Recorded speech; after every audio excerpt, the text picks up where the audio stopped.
And we do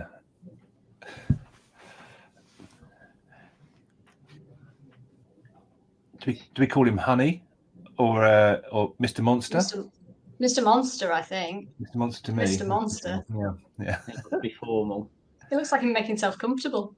He could, I think he could take me out. So I think Mr. Sir, I think. Yeah, don't mess with the big yellow furry monster. He's got his own merch though. That's moving forwards. The old HM logo. Good. Oi, what are you bloody doing? Come on, oi, out, come on, go. Mike, will you just lock him up again? Bloody nightmare. Wow. Right, really sorry about that, guys. It's an absolute pain, but there we go. So I think now we've got over that slight hurdle.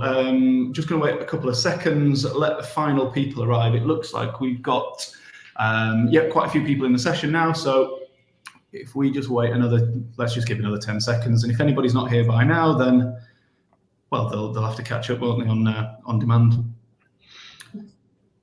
Okay, so.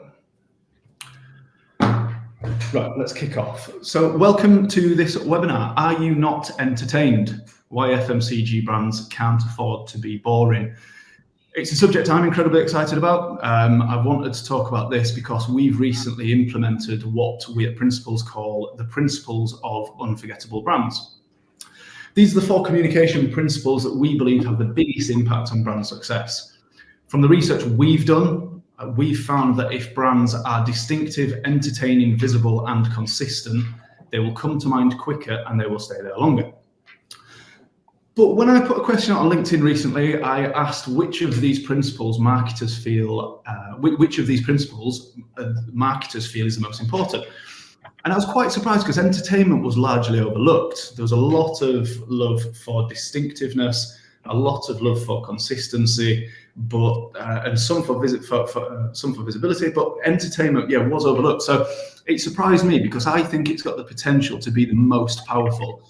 So that's what we're going to talk a little bit about today. I'm going to introduce our panel in a second, but before I do, I just wanted to highlight a couple of stats that I think are really useful to frame what we're going to talk about. So the first thing, since 1992, favorability of ads has dropped from 48% to 25%. That's the lowest that it's ever been. Now, 48%, on one hand, it might not sound incredibly high, but put that into context. 48% in 1992 meant that favorability towards advertising was higher than favorability towards the programming that it sat between.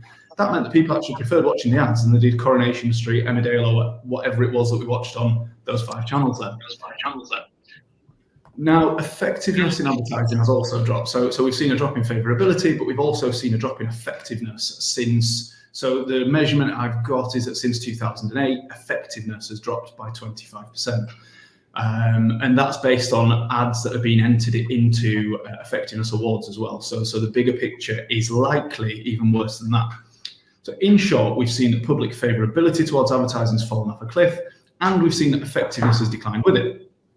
So whilst we're not planning on holding a full webinar dissecting the decline in creative effectiveness, I think that's probably something we could do, but we're not going to do it. I think we just need to really bear this in mind throughout the session. We're not here just to indulge in a chat about really great, really entertaining creative work. We're here to help marketers to use entertainment to overturn that trend. So I am going to turn to introducing our panel now. If you guys could each just spend a couple of minutes to tell us who you are, what you do, and also a couple of thoughts on why you think we're seeing this decline in both the favorability and effectiveness in advertising. I'd like to kick off with you, if that's okay, Mark. Yeah, hi everyone. So my name's Mark Simester. I'm Managing Director here at Soreen. Been the MD here for 7 years, sort of looking after our transformation into becoming a healthy snacking brand. To answer your question, I wonder whether the changes we've all seen in the media landscape are sort of behind this. You sort of went back to that 1990s era, my brain sort of went back to some of the epic, campaigns, be it some of the, Heineken or Carlsberg sort of beer brands, or, there's just those epic, long campaigns where you couldn't wait for the next sort of series to come out. And I just wonder, sort of the video on demand and, with ever numerous fragmented social channels, just whether it's a bit harder for brands to be entertaining. Question. Yeah, I think it's an interesting one. Yeah, and have we become less patient? Have businesses and therefore marketers, as a result, become perhaps less patient? Gareth, would you like to introduce yourselves and share some thoughts on that? Yeah, so I'm Gareth. I'm Gareth Turner. I'm the founder of Big Black Door, which is a marketing strategic consultancy. I've had 25 years. I know I don't look it. Thanks, Ben. 25 years in FMCG marketing, leadership positions in places like Heineken. I was lucky enough to work on the last set of Peter Kay ads for John Smith's, Bulmers, and then I was at Arla Foods for a while. I was marketing director in the UK for butter, so Lurpak, Anchor, and then did a global role. And then most recently head of marketing at Weetabix. And now I'm bringing all that good stuff right to other businesses. Why are we seeing this decline in instinct? The truth is, I don't know, right? I'm going to guess. I think Mark makes a pretty good answer there. I just wonder whether there's something about experience or safety or training, maybe. I think it's very easy to create content now, as Mark says. The plethora of channels. I could make something now. We could film this, and we could put this online now for an ad. But it doesn't mean it's any good. So it will be. Yeah, well, there you go. But it will be good. This one will be good. Yes. So the point being that you can film something on your iPhone and call it an ad, but the fundamentals of great brand building, of making great advertising in this example, still remain true. We can't forget that. It's just a new channel. So I wonder if there's something about experience and training which is lacking. I think it's an interesting point you've raised there about perhaps about that point of entry, isn't it? That when advertising used to be so expensive as a point of entry, you really made sure it worked, because you probably had a massive amount of media behind it, is the fact that anybody can create content now causing a bit of a problem? I don't know, or is that a benefit? Thanks for that, Gareth. And Gillian, welcome. Hi everyone. So I'm Gillian Clarke. I run Brave North. Like Gareth, we're a strategic marketing consultancy, so specialising in helping brands and businesses grow their brands and businesses, but with a healthy dose of real-world pragmatism, as I call it. I've been very lucky. I've worked on some amazing brands during my time, including Fox's Biscuits. I worked with Mark on Kit Kat. I've worked on Aero, Quality Street, and most recently, I am looking after a branded icon of the 1980s and 90s, the Honey Monster, who we saw stealing the show at the beginning here. I think what I would say about the decline in favourability and effectiveness is it's all quite hard to call, as Gareth said, and I think it's probably a mixture of a number of things is where I'd get to. One thing I would say is one thing that's great about brands and brand management is over the last couple of decades, there's been more and more rigor putting into it. Because there are some really big P&Ls at play in some of these massive brands, which is absolutely fabulous, and as it should rightly be. But I wonder whether that has meant that brand managers and the people making the decisions are less prepared to take risks. And therefore, that means that it's maybe all got a little bit too safe, potentially. It's not about being crazy and risque and outlandish for the sake of it, but actually know what your brand's about and where it can entertain and how it can entertain. And actually, that will always serve you well. I mean, fundamentally, the reason brands exist is because they make an emotional connection with consumers. You know, if there wasn't that emotional connection, we'd all be buying own label, or there'd be one single brand. So So I wonder whether that's got something to do with it, and people have forgotten that branding fundamentally is all about that emotional connection. So that's what I'd say. Thanks, Gillian. I like the point about risk. It's the thought that entered my mind when I was thinking about this question is, have we become too serious? Has everything become too serious? And yes, there is a serious aspect here. There's a serious, we are running a business, and we it's really important to think about it in that way. But at some point there needs to be a step off, doesn't there, that thinks actually now we've got freedom. Now we've got freedom to be a little bit less serious in what we're doing. So yeah, thank you all very much for that. Safe to say we're on good. Ben, just to build on what Gillian said there, just something that comes into my, I wonder whether there's a little bit around sort of risk taking and just a lot of the fantastic campaigns you talked about. I think that the humour in them a lot of times will have a tiny little edge to it, or a point of view. And could we say that brands and businesses are maybe super sensitive to upsetting people, or we just all have to be really, really careful. So be it, is creative being tested to death, and any sort of dislikes, cut that joke out, we can't say that, we can't do this. I'm sure there's something around the rigor that Gillian talked through is, in some ways great because it's less risky and less business risk, but does it stifle creativity, I wonder? Yeah, I think that's a really good point. I think that's a good sort of learning off the bat there, really. So thank you all very much. We are going to hopefully have a little bit of time at the end for a Q&A. I'm not sure, but if we do, please do pop some questions in the chat, and we will aim to get to them as we go through. Now, I know I kicked this off with a pretty sour note about the state of advertising, and what we've just talked about there was about, sort of where do we think it's all going wrong. But I do think and hope from everything that I'm seeing and hearing that we are witnessing a bit of a renaissance, or at least a bit of a start of an understanding in our industry about where brands are starting to see the value of emotive, entertaining, creative. We're starting to put that into action. I know you guys have all done a lot of that firsthand in your careers, which we'll come on to, but it'd be interesting to know just quickly from from all of you guys, is there a brand that you think is doing a really good job right now, and why do you think that is? Gareth, can we kick off with you on that, please? Yeah, that's good. It's always good to go first, right? Actually, I haven't got anywhere to go. If someone else had come up with this one, I'd go where else. So, yes. Apologies if you guys got this. I'm going Specsavers on this. I think they're just absolutely smashing it, relentlessly smashing it. And there's a number of interesting things in this. It's an internal agency, so that's something interesting. That they've got the capability and the creativity to do this in-house as well. But for me, it's the power of a long-standing creative idea executed brilliantly, and that creative idea is the North Star. It's like the guiding light for everything they do.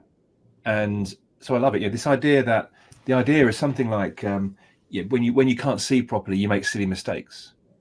And by the way, that it stretches into things like when they're doing hearing aids. If you can't hear properly, you make silly mistakes, right? It's a beautiful idea.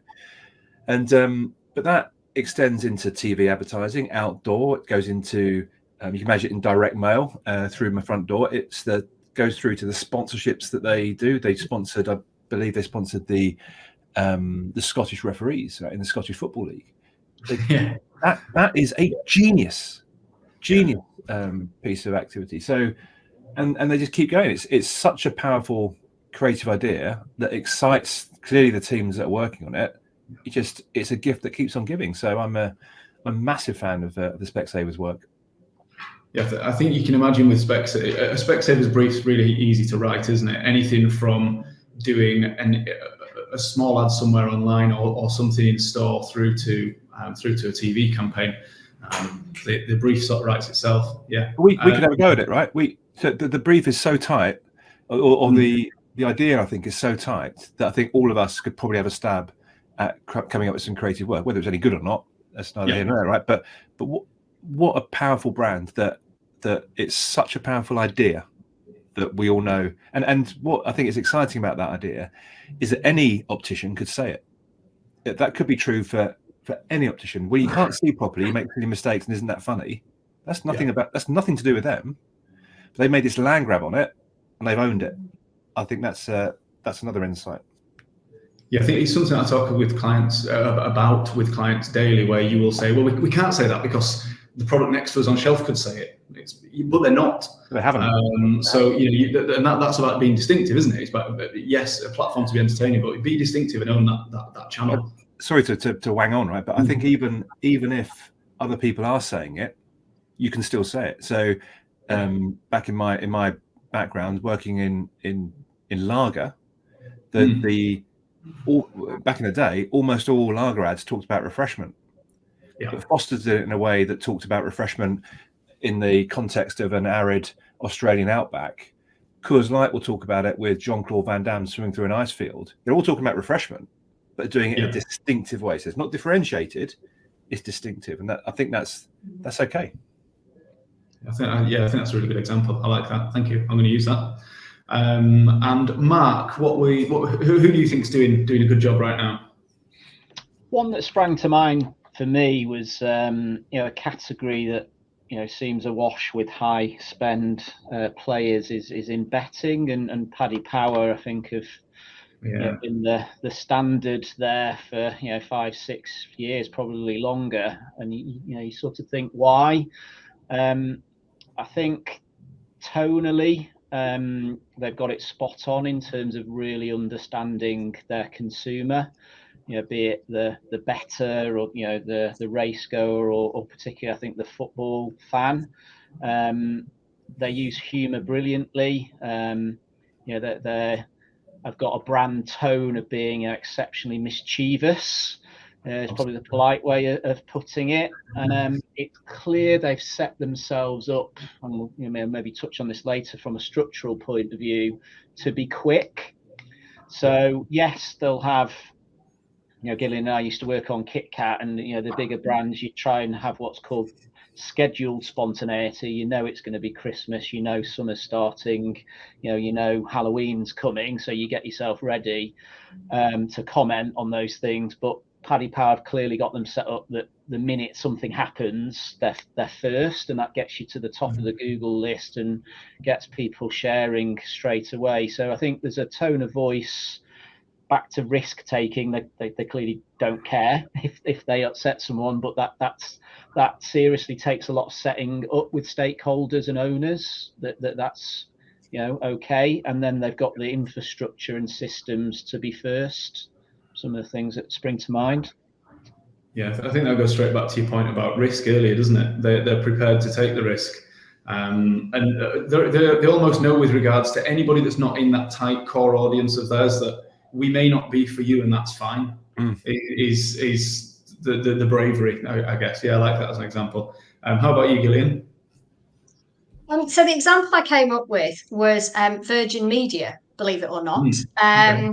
So last year they put a Highland cow on a motorbike. This year their execution appears to be a goat on a hang glider, which I think is surprising and unusual and entertaining in its own way. But it's not just about the fact that they're shooting really sort of memorable and talk-worthy ads. It's about the fact that they're putting the product benefit straight at the heart of what they're communicating. It's doing the job that's on the brief, which is tell consumers out there about our fastest Wi-Fi guarantee in a way that they'll remember. I imagine is something that is on the brief.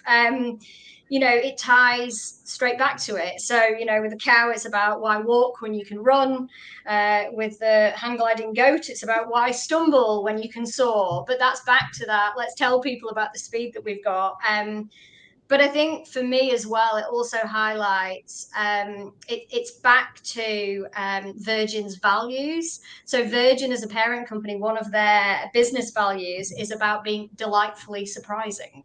And actually, you can see that in how they execute. So not only are they doing the job for their business, but they're being true to what their business stands for. And I think it ties into what Mark was saying about something like Paddy Power. it's being brave and taking risks and actually knowing who you are as a company and as a brand. And so therefore that then funnels straight into how you execute in what people see on social media, on TV. And I think Virgin Media are executing it brilliantly. Yeah, I love that. Yeah, I absolutely love the flying goat. It's absolutely hilarious. It's one of the, when you've created a campaign where you can't help but smile, I think that's when you know you've done something right, isn't it?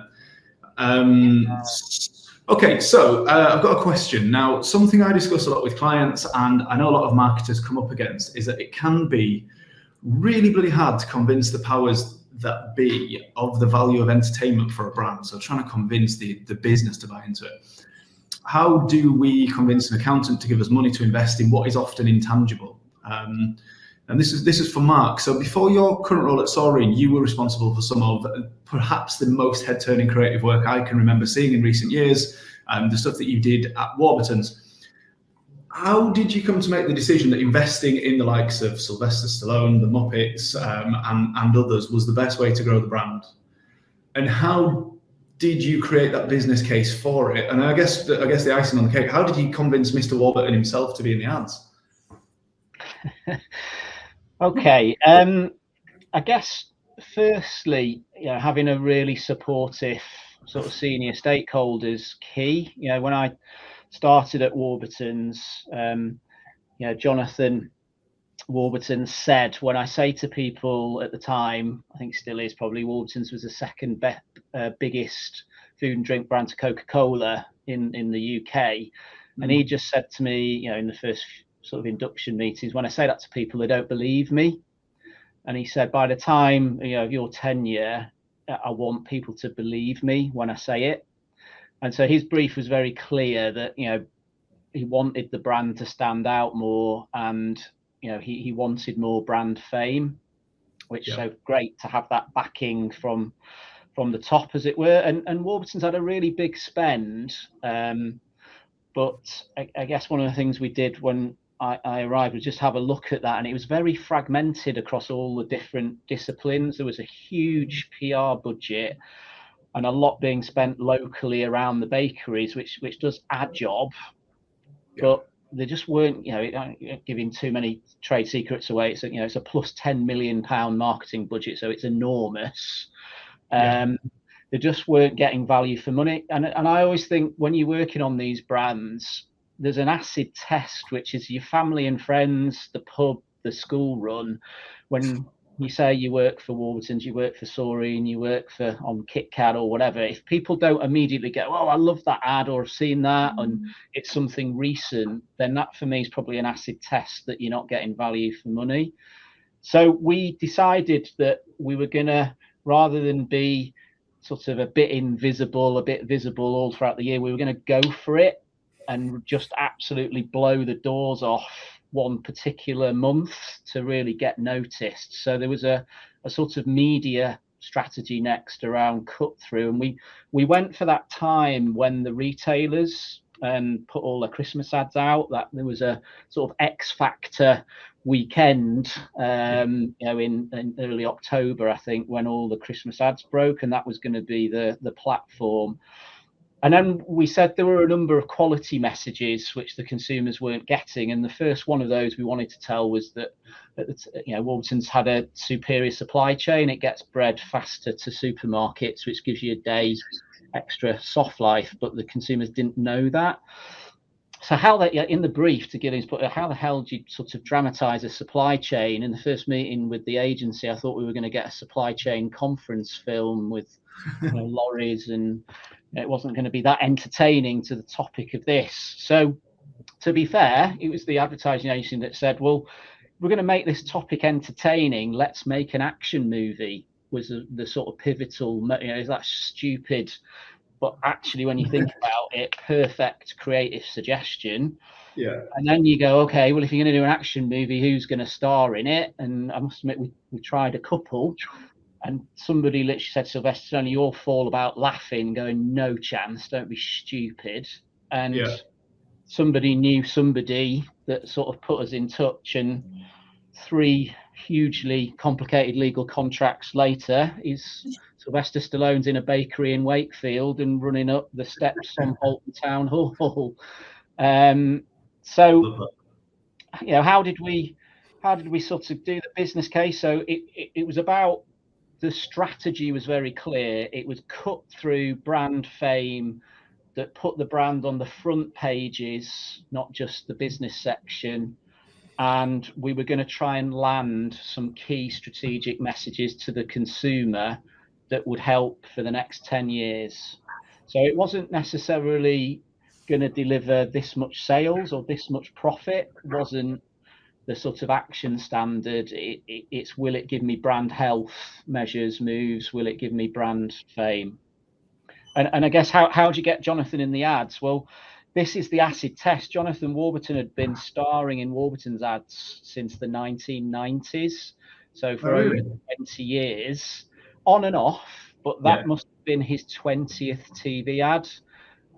And nobody knows that, because they've all, you know, they all had £1 million media budgets, but it just didn't cut through. And that's the difference, I think, is, you know, creatively brave, big moment, and really going for it. Yeah, I would have thought that was the first time he'd been in an ad, but that, you know, maybe I've just not been paying attention, or maybe we can't think now back to pre those ads for Warburton's. Yeah, I like the idea of the school run acid test. I talk a lot with, if I'm working on a brief, I'll try and think, would this be talked about on a bus? Is it possible that anyone would ever talk about your campaign on a bus when they're going to school or to work? And I think the school run acid test is equally as, it's an equally pithy way of thinking about that. Gareth, Gillian, did you guys have any thoughts on that, trying to create that business case? I think building on that and what you were saying about the school run acid test, you know, and how do you convince accountants to give you the cash? I think it's back to kind of what I was saying earlier, in the sense that you know, brands and building brands is about connecting with people. So actually showcase what you're doing to the entire business. If you sit in front of a team of your finance colleagues and show them what you're planning, and they literally smile or laugh, or, you know, you're onto a good thing. It's that acid test, and actually it makes life that bit easier, is what I would say. And you know, if people react to it and people are willing to sort of see that you are on a journey, be it brand fame that Mark was talking about, or be it actually we need to connect so that people choose brand X over brand Y, and you tell that story, you can bring people along with you, because fundamentally that emotional connection is why people buy brands. I said it earlier. And that emotional connection and brands is why they have value on a balance sheet, on, you know, company accounts. And without that, they're worthless. So that's really, it's about kind of joining the dots with people and then showing them. Don't tell them, show them what you're going to do, and that helps to really bring people, I would say. Yeah, I think that the language of the boardroom is finance, right? So if you can demonstrate that this is a cut through fame driving ad, to use the sort of the jargon, will give you excess share of voice, but simply put, it makes your brand easier to think of. And if your brand is being more easily brought to mind, you've got half a chance of selling a bit more, which is more cash in the till. And that's what it comes down to. This is entertainment. The argument isn't for entertainment for entertainment's sake, because that's ridiculous. It's a waste of money. What we're saying here is we're giving ourselves half a chance of driving a famous ad, which is going to excess share of voice, which is a much more efficient and effective way of advertising. Yeah, like that. Yeah, they're definitely trying to get marketers to speak, or at least understand, the language of the boardroom. Yeah, 100%. Gareth, question for you. So I thought it was interesting that you picked Specsavers as your sort of example earlier, because your last client side role before setting up Big Black Door was with Weetabix. And for as long as I can remember, that's been a brand sort of similar to Specsavers in that respect, of having that really fertile creative platform. It's one of those that feels similar to Specsavers in that, have you had your Weetabix, could be iterated in infinite different ways across different platforms. I guess the question is, how important do you think that platform was to the success of the brand? And how did you manage to keep it fresh, keep it relevant, keep it entertaining over and over again when you were there? So I think that the creative idea there is very important at Weetabix. So the idea there is, the end line is, have you had your Weetabix? The idea is this, they call it the Weetabix Advantage. It's got its own special name Nice. inside Weetabix Towers. And it's this idea that when you're well fed and well nourished, you're just better able to take on the challenges ahead of you, right? And you feel better if your mental health and physical well-being. And you can see the ads, all the ads, the famous ads, the Naseby ad and the sort of Battle of Naseby, where the sort of English Civil War shouting, you know, he's had his Weetabix and they all run away, through to the Sheriff of Nottingham ads and the Robin Hood ads of the 80s, through to stuff that we did, which was the a girl sort of fishing and putting in a submarine. All the same creative idea. But I think what's interesting on that is that they did move away from that idea for a period, but then they went back to it. And there's a famous, who's famous at Weetabix, IPA paper, an award-winning IPA paper called The Rembrandt in the Attic. And that that creative idea of the Weetabix Advantage, have you had your Weetabix, still had some latent awareness, even though they'd moved away from it. And so they went back to it, and bang, you see some great performance. So the challenge that I had, and that they'll continue to have, is how do you move on without moving off? How do you keep this thing fresh? And so the thing that I focused on when I was there was to try and find ways to make our advertising, our comms, more relevant to people. And we layered in new media channels to Weetabix. So it's been a TV heavy advertiser previously, but we layered in social media, we layered in radio, we layered in some other channels, and that helped us. That helped us improve our relevance. So we pitched, and we brought in an agency called Frank to help us with our social media, and we gradually tried to become a bit bolder with our comms, especially with social media, right? And we had a number of different things we were working on. They had like a boldometer, and they sort of calibrated us in the pitch. Actually, they said, "Where do you think you are?" You had like the Church of England on one side, you had Paddy Power on the other side. Where do you think you are? And we said, "Oh, we're I don't know, 6 or 7." I went, "No, you're not. You're about a 3." And by the way, you don't want to be a 9 like Paddy Power. You want to get up to that 6 or 7, because you're not that sort of, you're a wholesome family business. So calibration, understanding what we all meant by bold, because we use bold and brave. You know, we sort of throw those terms around, but what do you actually mean by that? And then you have to create an environment where that's okay. So we talked internally about what's the worst that could happen. And the reality is, for most stuff, the worst that could happen is, especially on social media, people carry on scrolling. That's really the worst that could happen. Yeah, you have to assume positive intent. No one's going out to offend people. You know, very few people are going out deliberately to get things wrong and to mess things up. So, what's the worst that could happen? And then we also used this idea of, well, yes, if. So we've got this idea, we want to do this thing. Can we do that? Well, yes, we can do that if you can show me it's not going to offend anyone, or if you can show me that it's got some food credentials in there as well. If it looks like it's not going to talk about taste, or whatever the thing is.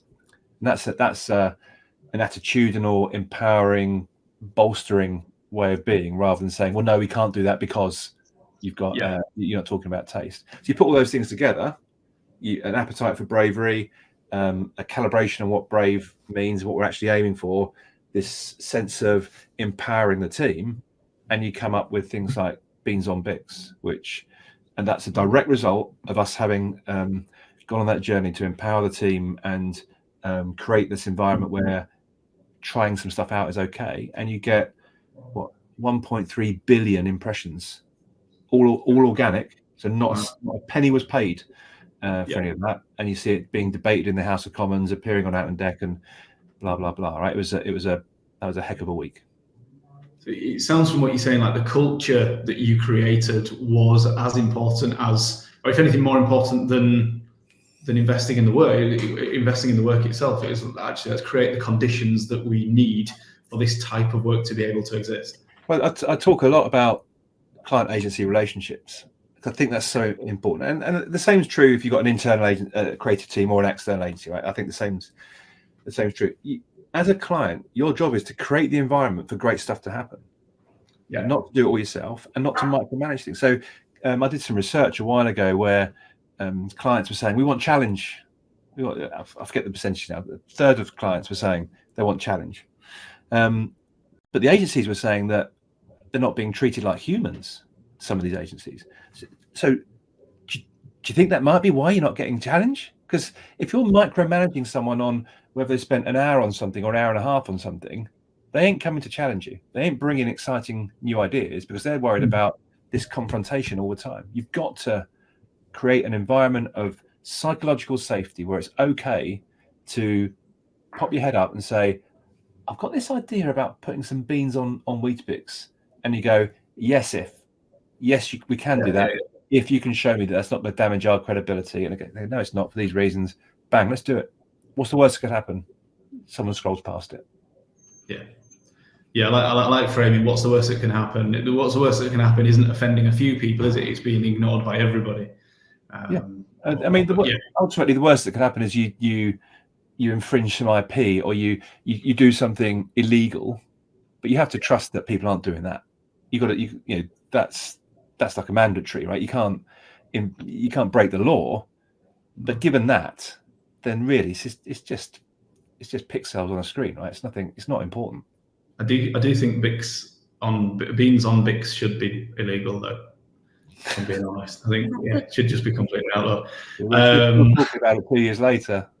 Yeah, exactly. Yeah. Okay, Gillian, I wanted to move on to ask you a question about the Honey Monster, but I was you and Mark worked together on Kit Kat as well, I believe, in the day.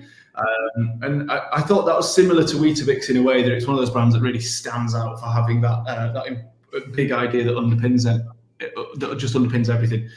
Did you have a similar experience to Gareth, you guys, when you worked on Kit Kat? Did you find that brand platform made life easier? Did you find that you were able to just come up with infinite iterations, or did you find that it kind of held you back at any point? Mark, do you want to take this one first? Yeah, can do. I guess one of the interesting bits is what's your ownership structure and that sort of global versus local dynamic. I think it's a really interesting one with this. So obviously have a break, have a Kit Kat is, right up there in the 10 commandments of ad strap lines.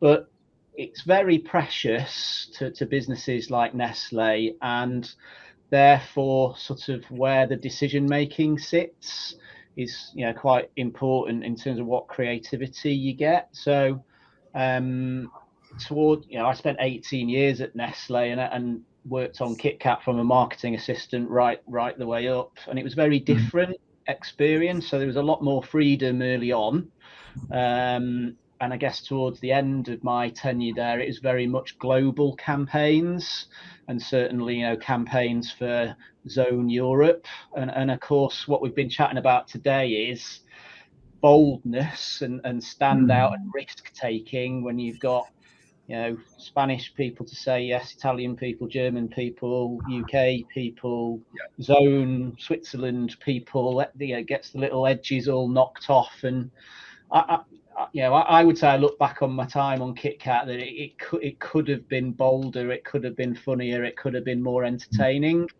and I still think there's the opportunity for that business to breathe life into that strap line. So I guess that was different experiences earlier on in my career to later on, depending on how the ownership structure works.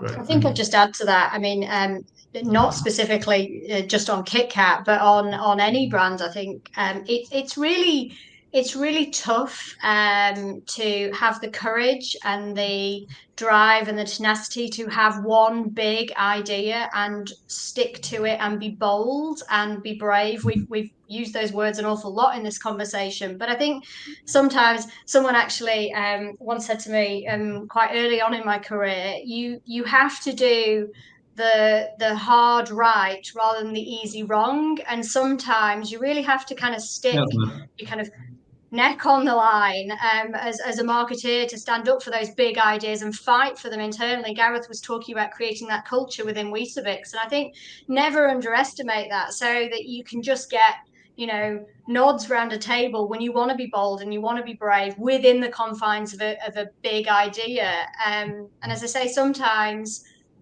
it can be challenging and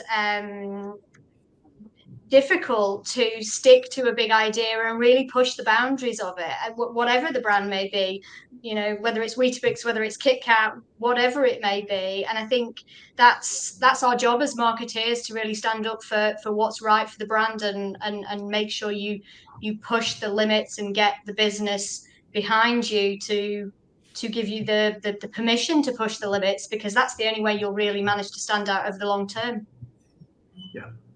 Yeah, that's really good. Thank you very much. So, Gillian, amongst many other things, you are currently in charge of the Honey Monster brand, as we established earlier. I always associate the Honey Monster brand with those great campaigns that I fell in love with back when I was a weird little school kid in the 90s. And at the start of this session, we talked about how advertising is becoming less effective and less favourable than it was back then. Back when we had the great Honey Monster campaigns, but then we also had Tony the Tiger knocking around. People were getting tangoed in the schoolyard. Mel Sykes was drinking pints. They were the sort of days. And so I guess the question I'm getting onto is, do you think it's more difficult for brands to entertain an audience now than it was back then, when everything just seemed a little bit simpler? And maybe what do you think has changed, and how do you tackle that day to day with the Honey Monster as a brand and as a character, I guess? Those halcyon days. So yeah, Mark was talking about, you know, the £10 million Warburton spend. Well, you know, I'm currently looking after a brand that used to spend 15 million quid a year in the 1980s. So, you know, do the maths with inflation. Yeah. I mean, they are serious numbers. So it's definitely changed. There's no doubt about it. You know, the 1980s, 1990s, 30 or 40 years ago now, scarily so for someone of my age. But I think the biggest thing is, and we spoke about this earlier, that the media landscape's become so much more fragmented. You know, if you think about those days in the 80s or the 90s, you know, certainly the early 90s, there was only really TV and sort of press advertising that we had in our arsenal, you know, really. And that meant that people were sitting down and they were engaging with ads because they couldn't skip them, they couldn't, you know, ignore them, fast forward them, whatever it might be. And so there was much more kind of active viewing. So if you compare that to today, well, just think about your own social media feeds when you sit on your phone and you literally scroll through how many ads get served up. So I definitely think it's got more challenging in terms of that. Media landscape has made it much more challenging. However, I would say it's back to being doing the things that are right and actually putting the rigor behind them. And I think you can still entertain, you know, if you've got the right choice of media in the right place, and you know your audience, and you know what is going to entertain them and what you have license to do as a brand, whether it be social media or whether it be a TV ad, if that's within your budget, you can still entertain. So it's about making sure that your creative's as good as it can be and you're in the right place doing the right things. It sounds very kind of marketing 101, but I would say that's true. I mean, specifically with regards to Honey Monster and what we do, and how we're approaching this, it's about making sure that we are entertaining and cutting through with our consumers and our shoppers at all kind of points, consumer touch points. So whether that might be our copy on pack. So if you look at a box of Honey Monster Wheat Puffs, what you will see is some quite kind of cheeky, light-hearted copy talking about traffic lights and talking about the fact that we're not afraid to show you our true colours and what's in the pack, because that's actually really important to the brand, that we are transparent in what is in the product. Down to, if you write as an email at Honey Monster, there is a very real possibility you will get a response back from Mr. H Monster himself. And so it's just really about knowing your brand and actually using all the different touch points that are available to you, not just thinking, well, hang on a minute, this is just a bit too hard. Well, no, think about your brand. Who's your audience? What does your brand stand for? Where's it got license to play? And make sure you're absolutely consistent in all those consumer touch points so that your brand really sings, is what I would say. And that's certainly what we're trying to do on Honey Monster, and it's giving us some great results. Yeah, great. Thanks for that, Gillian. Okay, so Mark, I think there are lots of people watching this who would love to have the brand power and budgets that you had at Warburton's, or Gillian, what you mentioned there about back in the day with Honey Monster, Gareth when you worked on Heineken, the size of those budgets is probably quite daunting to some clients, but I'm sure people would love to have that sort of money to spend to create the sort of campaigns. Now you're in a different role, Mark, with Soreen. I'm going to hazard a guess that perhaps the budgets aren't quite as large. It's similar to what Gillian sort of just touched on there. But in your role at Soreen, how have you been able to uphold that principle of entertainment within this new environment? Do you think it's more difficult with less money as well? I guess is another thought. Yeah, sure.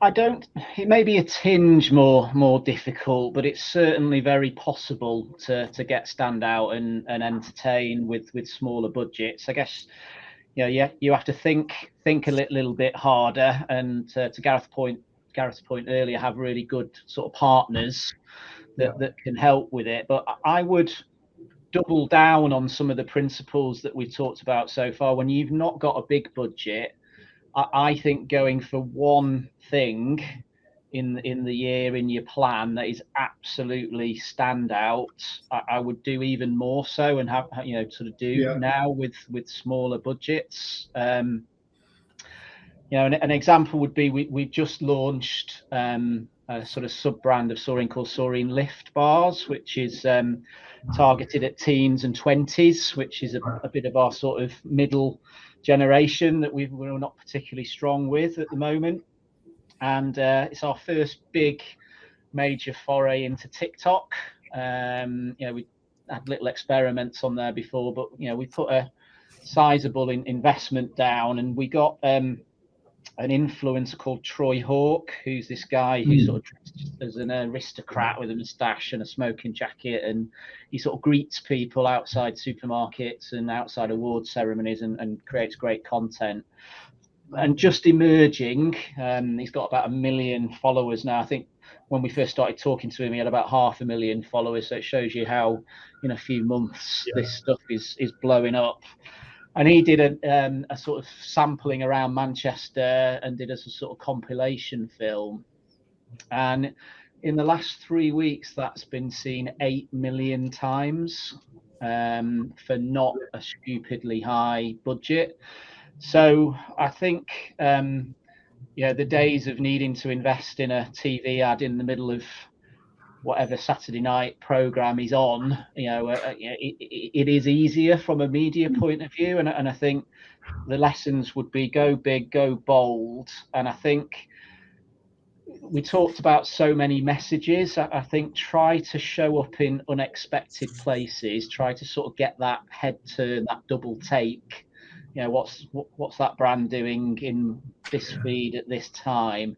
And I also think try and show up epic in how that standout epic oh my god moment is what brands can do. And I think technology, to the point about budgets, has made it easier. As we were saying, you can film it with your phone, you can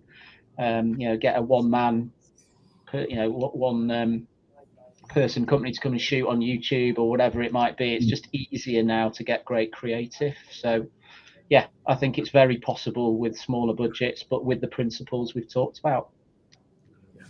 Yeah, I always find that's exciting. If someone gives you a brief, and I mean, as an agency, it's never a good starting point if they say I've got no budget. But I guess internally, if you don't have budgets, that's where some of the most creative work can come out, can't it? Because you've got to be creative. I guess you're right. It can be more difficult to create the impact that you would create with a hell of a lot of money. But when you've got less budget, you've got to be more creative, haven't you?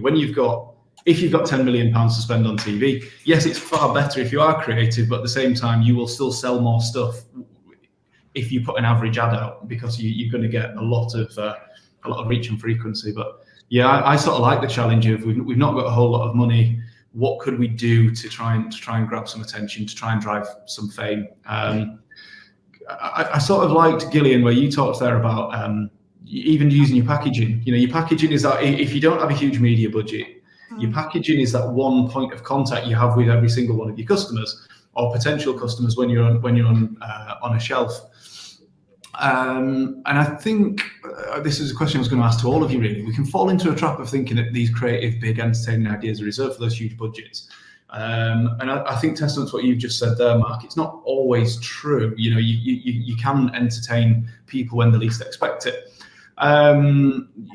I was sort of thinking, yeah, when Innocent started doing this years and years ago, didn't they? Where they'd start having fun and they'd start trying to entertain people in places that you might not expect it. So, have any of you guys got any examples other than what you've mentioned there, Gillian, about the packaging, where you've perhaps entertained people in a way that's a bit unexpected, rather than just through the usual sort of media channels? Any thoughts? I've got one that's slightly in this area. I was thinking about it. It was completely unexpected, to be honest, and that was a big thank you when Joe Wicks decided to do PE with Joe Wicks dressed as the Honey Monster. So that was completely unexpected, and we had no knowledge, no anything. It was literally us kind of going, hang on a minute, has anyone seen Joe Wicks this morning? He's dressed as the Honey Monster, which blew up and went absolutely crazy for us. So yeah, a big thank you to him from a while ago. But I think the key thing was that, you know, he took on an icon of the Honey Monster. And I mean, if anyone's done a Joe Wicks PE workout, they're hard enough, never mind dressed in a big yellow furry outfit. You know, it's like poor guy, which resulted in him being like really true to the kind of clumsy, slightly random nature of the Honey Monster. So I think it's kind of, it builds on the fact that I was saying earlier in terms of your brand and kind of being true to it everywhere means that even in unexpected places, unexpected people will pick up your brand and make it their own, take it to their heart, or do PE in it, it turns out. So that would be an example I'd thought of. Amazing. Thanks, Gillian. Gareth, Mark, any thoughts? I'm rarely entertaining. It's a very niche audience that in my example, but there was a time once where we had to do a pre-read for a board meeting. Okay, and that pre-read was over 100 pages long, and we were pretty ticked off about having to do the set amount of work because we figured that no one was going to read that. So we have put a prize offer on page like 87 in paragraph 48 or whatever it was. Said if you let us know, if you see this, let us know, and we'll give you a bottle of champagne. And no one spotted that, so we enjoyed that champagne at the airport. So it's quite a niche audience, that, but I suppose, and we did something similar many years ago with John Smith's.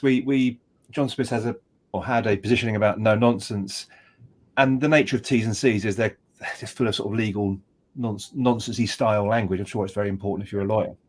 So we put some little gags in there about, you know, if you do whatever, we'll, you know, it was for an event at Aintree, and you know, we asked people to behave responsibly, otherwise we'd, you know, send them to bed without any milk or something. You know, it was trying to have a bit of a gag in the T's and C's, but it's rare that I'm entertaining. No, I do like it. I think Rob Mayhew was talking on a podcast the other day where he was saying, give me terms and conditions to write. I'll enjoy that. That's a brief that I'll do day in, day out, or something like that. Because just got to find opportunities to be creative. Mark, did you have anything to add there? Yeah, one that springs to mind was sort of entertaining sampling. I can't remember which chocolate bar it was for, but we sort of fake crashed a lorry, sort of gently turned it on its side and with a canopy open in Covent Garden, and filmed it, and sort of saw with that quintessential British polite manner how long it took people to be brave enough to sort of creep over and just open the boxes and maybe take a bar. So it was a little bit talk-worthy sort of in that moment in the area, but some good sort of film and social for the particular chocolate bar it was. I love that. You very neatly tied that in with the idea of not having a whole lot of budget either, and what can you do when you've got less to spend and you've got to be a bit more creative. Yeah, I like that. So I've sort of got a final question, and we might try and cram in something on Q&A. We'll see if we've got time. But I think this is an important one. So we've probably got lots of marketers looking after everyday brands listening to us chat right now. Once the session finishes, they're going to be pulled straight back into the trenches, I would expect. So what's the one thing that they could do immediately, right after this call, that would help not necessarily them to be a more entertaining brand, but for them to set the wheels in motion to start becoming a more entertaining brand? What would you guys say if they just had to do that one thing before the next meeting? Any thoughts? Shall we go to Mark? What were your thoughts? Yeah, I think the comments that Gillian and Gareth have mentioned around sort of personality and brand tone of voice, you know, I think to go and sort of have a think about that and where in your owned assets, if you've not got budget or time, can you have some fun? And, you know, websites, pretty easy to change, social media, pretty instant to change, packaging takes a little bit longer, but doesn't take huge budgets and is all in your gift. So how do you bring your brand personality to life in your owned assets? Would be a quick one from me. Great, yeah. Gillian, what did you think? Yeah, I'd absolutely build on that. I'd just say go back to what's at the heart of your brand.